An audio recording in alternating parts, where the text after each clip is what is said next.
행정수도 이전 논란, 지금 들으신 것처럼 이번이 처음이 아닙니다. 지난 2004년에 위헌 판결이 난 사안이었고요. 더불어민주당 김태년 원내대표도 알고 있겠습니다만 이렇게 제안을 한 이유도 분명 있을 겁니다. 행정수도 논의가 재점화될지 이 시점에 나온 이유 또 필요성 등에 대해서 짚어보도록 하겠습니다. 이춘희 세종특별자치시 시장 연결되어 있습니다. 안녕하세요.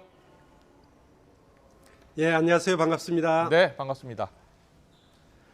김태년 원내대표가 오늘 행정수도 완성을 위해서는 국회와 청와대 또 정부 부처가 이전해야 한다라고 말했습니다. 시장님도 들으셨죠? 적극적으로 공감을 하고 예. 우리 세종 시민 모두 함께 적극 환영합니다. 네. 세종시를 행정수도로 완성하는 것은 뭐 당장의 그 수도권 부동산 문제라든지 이런 것도 있지만 또 국가 균형 발전, 또 국정의 비효율을 해소하기 위해서도 꼭 필요한 일이라고 생각하고 있습니다. 예. 이미 세종시는 이제 행정중심 복합도시로서 많은 정부 부처가 이미 내려가 있고요. 현재 몇 개 부처가 내려가 있고 몇 명의 공무원들이 근무하고 있죠? 12개 부가 내려와 있고요. 우리가 예. 지금 18개 부가 있는데 그중에 이제 서울에 5개가 있고 대전에 중소벤처기업부가 하나 있고 예. 나머지 12개 부가 세종에 내려와 있기 때문에 네네. 전체 부처 중에서는 한 3분의 2 정도가 내려와 있다 이렇게 볼 수가 있겠고요. 네. 정부 부처 외에 여기에는 KDI라든지 국토연구원과 같은 국책연구기관 15개가 또 내려와 있습니다. 공무원 수로 보면은 정원 규모로 한 15,000명, 예. 또 국책연구기관이 한 5,000명. 그런데 실제로 이제 정원 외에도 또 임시적으로 근무하시는 분들도 있고 그래서 실제로 일하시는 분들은 한 25,000명 이쯤 된다고 보시면 될 것 같습니다. 네. 그렇다면 뭐 국회와 청와대, 남은 정부 부처까지 다 내려가면은 규모가 더욱 큰 그야말로 행정 수도가 되겠네요. 원래 계획이 이제 행정 수도를 만들겠다는 예. 것이었고요.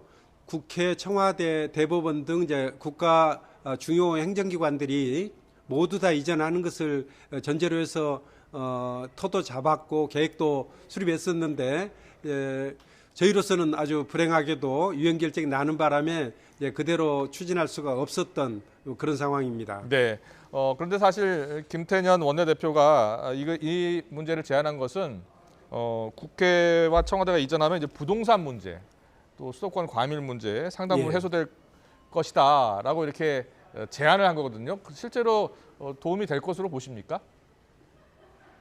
저는 매우 도움이 될 것이라고 생각을 합니다. 당장에 지금 예를 들어서 정부 부처는 내려와 있는데 정부 부처와 함께 일하는 산하기관, 협회, 단체 이런 것들은 아직 안 내려오고 있거든요. 예. 안 내려오고 있는 이유가 바로 국회가 서울에 있어서인데 국회가 내려오게 되면은 이들 이제 산하기관들도 모두 다 내려오게 될 것이고 예. 무엇보다도 이제 심리적인 효과도 큽니다. 정부가 내려오고 청와대, 국회 이런 기관들이 다들 내려오면은 우리나라의 그 지방화에 대한 의지가 분명하게 표출되기 때문에 민간 부분에서도 상당 부분 지방으로 이전하게 되지 않을까 하는 그런 기대를 하고 있습니다. 네, 앞서도 잠깐 전해드렸습니다만 신행정수도 건설 위한 특별조치법 이미 지난 2004년에 헌법재판소에서 이제 위헌 판결 받았고요. 또 노무현 정부 때 위헌 결정이 난 것을 다시 추진하는 것에 대한 그러한 이제 회의적인 시선도 있습니다.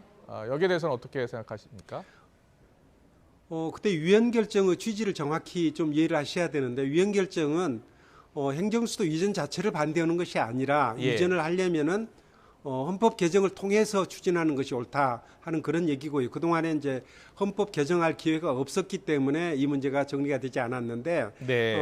지난번에 대통령께서 국회에 개헌안을 냈을 때도 이 부분이 분명히 명시가 돼 있습니다. 그래서 예. 헌법 개정을 통해서 법률적인 문제를 완전히 정리하게 되면은 수도 이전하는데 아무런 문제가 없는 것이거든요. 네. 헌법재판소 위헌 결정은 신행정수도 특별법이 현행 헌법 하에서 문제가 있다 하는 그런 지적인 것이고 그래서 헌법을 고쳐가지고 추진한다면은 그런 법률적인 문제는 더 이상 문제가 될 수가 없는 것이죠. 네. 그럼 여기서 잠시 2004년에 헌법재판소의 위헌 판결 내용 들어보고 또 이야기 나눠보도록 하겠습니다. 우리나라의 수도가 서울인 것은 우리 헌법상 관습 헌법으로 정립된 사항이며 여기에는 아무런 사정의 변화도 없다고 할 것이므로 이를 폐지하기 위해서는 반드시 헌법 개정의 절차에 의하여야만 한다. 네.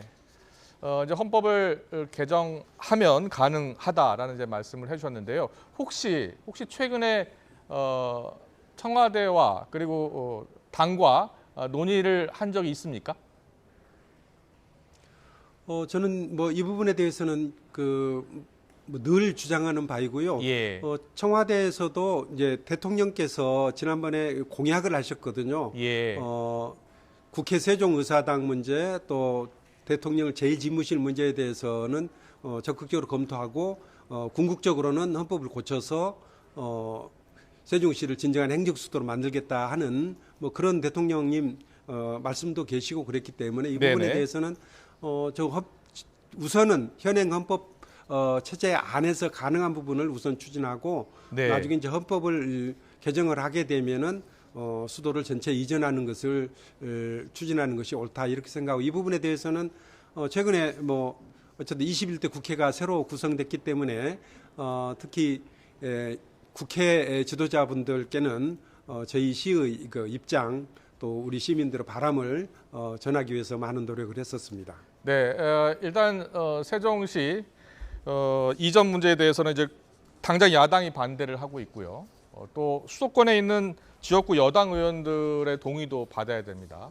그리고 또 개헌을 하려면 국회의원 정수, 그러니까 300명 중에 3분의 2가 또 찬성을 해야 가능한 사안이기 때문에 또 이 과정도 쉽지 않을 것 같아요. 실은 지난번 대선 때 예. 5분의 대선 후보가 모두 이제 국회 이전을 포함해서 행정수도 문제에 대해서는 다들 찬성 입장을 보였습니다. 다만 이제 야당에서 반대하는 것은 헌법 개정하기 전에 국회를 이전하는 것은 헌법재판소 결정처럼 예. 위헌의 소지가 있다. 그렇기 때문에 헌법을 고쳐서 국회가 모두 이전한 것이 옳다 하는 그런 주장을 한 것이기 때문에 헌법을 고쳐서 추진하는 부분에 대해서는 야당의 반대가 있다고 볼 수가 없고요. 예. 또 수도권 의원님들도 많이 반대를 하시지는 않습니다. 오늘 그 발표를 하신 김태년 대표님도 수도권 의원님이시거든요. 왜냐하면 수도권 의원님들도 그렇고 수도권 주민들 역시 수도권은 이미 충분히 과밀화되어 있기 때문에 예. 너무 집중되어 있어서 많은 문제를 보이고 있기 때문에 수도권은 오히려 집중을 해소를 해서 삶의 질을 높이는 것이 오히려 수도권 주민들의 행복에도 도움이 된다. 이런 네. 인식이 많이 있다고 생각을 하고 있습니다. 네. 야당 의원들도 무조건 반대는 하지 않을 것이다라는 말씀까지 해주셨고요. 세종시는 현재 일부 부처만 있는데도 지금 부동산 가격 상승률이 전국에서 가장 높은 편에 속해요. 그렇죠? 거기다가 다른 기관까지 모두 내려간다면 세종시가 또 다른 투기판이 되지 않을까 이런 걱정하는 분들도 있을 것 같은데요.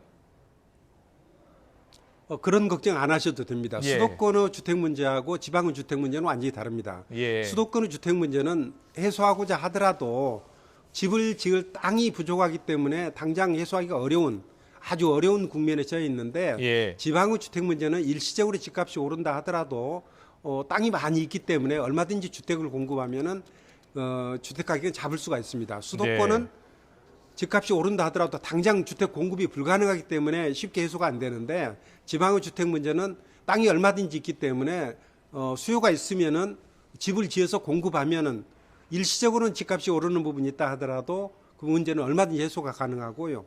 우리 세종시의 경우에도 세종시 안에서 지금 현재 집이 좀 부족하다고 하지만은 지금 세종시는 한 반쯤밖에 건설이 안 되기 때문에 나머지 부분에서 주택 공급을 하면 되는 것이고 나머지 부분 주택 공급을 좀 더 빨리 하게 되면은 이런 문제는 얼마든지 해소할 수가 있고요. 그것도 부족하면은 주변에서 얼마든지 땅이 있기 때문에 주택 공급을 통해서 지방의 주택 문제는 얼마든지 해소가 가능하다 이렇게 말씀드리겠습니다. 네.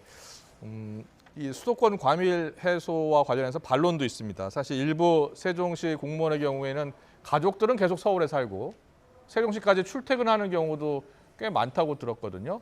특히 서울에 이제 터전에 있는 가족들 같은 경우에는 또 부모나 가족을 따라서 모두 내려가는 것도 힘든 상황이고요.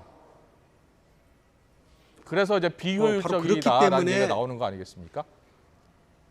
예, 저는 그렇기 때문에 국회 세종의사당이 빨리 건설돼야 된다. 우리 행정수도 개헌을 통해서 정부가 모두 이전해야 된다 하는 그런 생각을 하는 것입니다. 왜냐하면은 지금 저 소위 아까 저 김태년 대표께서 말씀하셨듯이 길국장, 뭐 카톡과장 이런 얘기가 나오는 것이 주로 서울에서 국회라든지 청와대라든지 이쪽 보고라든지 이런 것 때문에 서울에서 일이 많기 때문에 일부 이제 특히 고위직들은 서울에서 일이 많으니까 서울에 그냥 집을 유지할 필요가 있었는데 예. 국회가 옮기게 되면 그럴 필요가 없어지는 것이거든요. 네네. 바로 그런 문제를 해소해서 국정을 효율화하기 위해서도 국회 이전 또 세종시를 행정수도로 완성하는 것이 꼭 필요하다고 생각을 합니다. 네.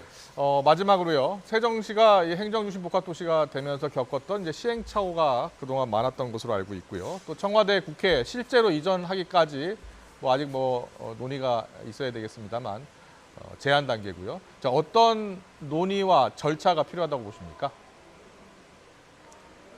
좀 중장기적으로는 또 예. 궁극적으로는 개헌을 통해서 이 수도 이전 문제를 법률적인 문제로 완전히 해결하는 것이 꼭 필요하고요. 예. 그렇지만 그때까지 시간이 많이 걸리기 때문에 우선 당장 현재 추진되고 있는 국회 세종의사당은 빨리 입지도 결정하고 규모도 결정해서 지금 예산이 작년도 예산, 금년도 예산이 반영돼 있기 때문에 국회 세종의사당은 나중에 개헌을 통해서 보강하는 것을 전제로 해서 지금 빨리 추진하는 것이 당장의 국가 균형 발전 문제라든지 국정 비효율 문제 해결을 위해서 필요하고 지금 현재의 수도권 집값 문제 해결을 위해서도 도움이 된다고 생각합니다. 네, 알겠습니다.